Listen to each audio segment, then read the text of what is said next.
नियोजन की विशेषताओं के पश्चात हम इनके उद्देश्य पर आते हैं। उद्देश्य मतलब पर्पस, मकसद। क्यों बनाते हैं हम योजना, क्यों बनाते हैं हम प्लानिंग, क्या उद्देश्य प्लानिंग का। जैसे उदाहरण के लिए हम बैठे हुए, हमारे दोस्त ने हमसे बोला चलो यार एक प्लानिंग बनाते हैं, तो हमारा क्वेश्चन ही सबसे पहले होगा कि भैया काय की प्लानिंग बनाएं, किस काम की प्लानिंग बनाएं, क्या योजना बनाएं। इसीलिए व्यापार में भी उद्देश्य बताए गए हैं कि क्यों बनाया जाए, प्लानिंग क्यों करना चाहिए। सबसे पहला कार्य है तो क्यों है, क्या उद्देश्य है इसका। पहला, भावी कार्यों में अनिश्चितता, सर्टेनिटी इन फ्यूचर वर्क। भावी कार्यों में निश्चितता, आप चाहते हैं कि भविष्य में यह काम अच्छे तरीके से होना चाहिए, उसके लिए आप सुनिश्चित हो जाते हैं, इस उद्देश्य से आप योजना बनाते हैं, निश्चितता आ जाती है। Definitely we have to do this types of work by any way, we have confirmed, हम कंफर्म हो जाते हैं कि हमें वो काम को करना है भविष्य में। इसलिए भविष्य में वो काम की निश्चितता बनी रहे, इसके लिए हम पहले से योजना बनाते हैं, प्लानिंग बनाते हैं। पर उदाहरण के लिए जैसे मान लीजिए हमने प्लानिंग बनाई कि हमको इस बार गर्मियों की छुट्टी में कहीं घूमने जाना है, ये योजना बनाई। योजना है तो फिर उस अनुसार से कार्य भी होने लगते हैं। तो कार्य के आधार पर देखा जाता है कि जैसे योजना बनाई है, मतलब काम में निश्चितता है कि यह काम होना ही होना है, निश्चित रूप से होना है। इसलिए उद्देश्य है इसका कि कार्य की निश्चितता बनाए रखना। समन्वय, कोऑर्डिनेशन, उत्पादन के जितने भी साधन होते हैं सभी के बीच सामंजस्य बनाने का काम नियोजन का होता है। निचले स्तर से लेकर उच्च स्तर तक सारे विभागों के अंतर्गत सारे साधनों के मध्य तालमेल बिठाना पड़ता है, और यह काम प्लानिंग का होता है। पहले से सोच विचार के हम रखते हैं कि कोई भी पहलू छूट न जाए, कोई भी काम रह न जाए, सभी के बीच सामंजस्य, कोऑर्डिनेशन, तालमेल बराबर बना रहे, इस उद्देश्य से प्लानिंग की जाती है। पूर्व अनुमान लगाना प्लानिंग का उद्देश्य होता है।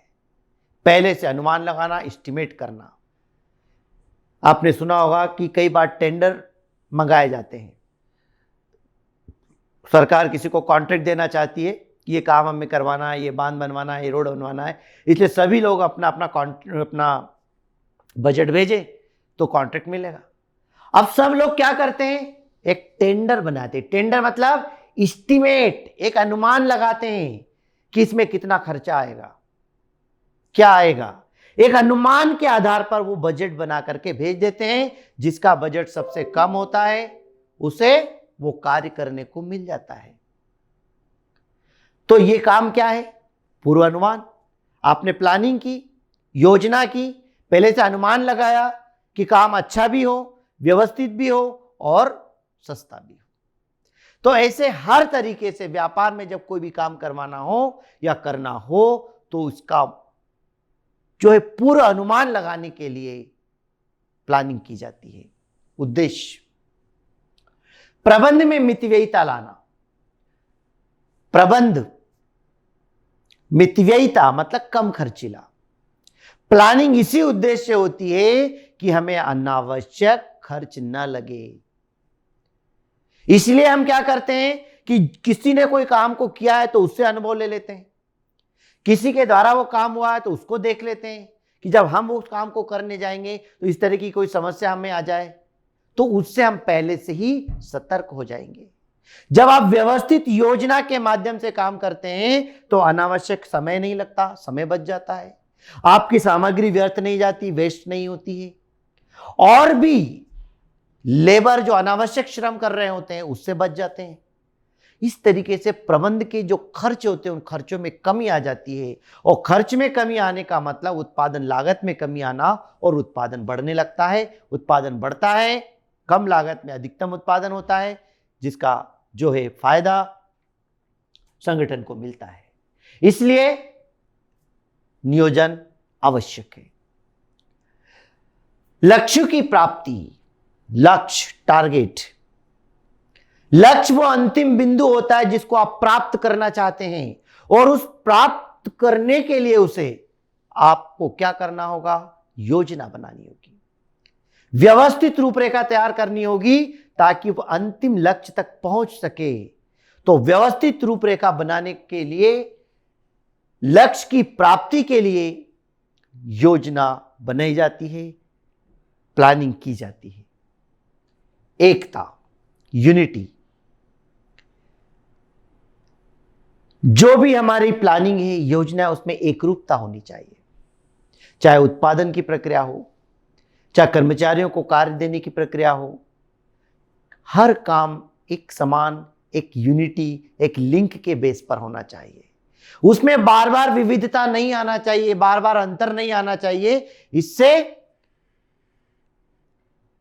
काम जो है व्यवस्थित नहीं हो पाता। इसलिए हमेशा सारे काम में एक यूनिफॉर्मिटी लेके आना, एक रूपता लेकर आना, एक जैसे नियम, एक जैसी पॉलिसी, काम में सब एक रूपता, सारे काम एक दूसरे से जुड़े हुए होना चाहिए, यूनिटी होना चाहिए। और जोखिम से सुरक्षा। प्लानिंग इसीलिए की जाती है कि कहीं कोई रिस्क तो नहीं है, किसी प्रकार की कोई हानि तो हमें नहीं उठाना पड़ेगी। इन सब को सोच करके सारी योजनाएं तैयार की जाती है। उसके बाद में भी अगर मान लो हानि होती है तो हम उस हानि को वहन करने के लिए पहले से तैयार रहते हैं, उसका सामना कर सकते हैं हम। इसीलिए हम योजना बनाते हैं, प्लानिंग बनाते हैं, व्यवस्थित रूपरेखा तैयार करते हैं। तो जोखिम से सुरक्षा, रिस्क के हम बचे रहें, इसी उद्देश्य से प्लानिंग की जाती है।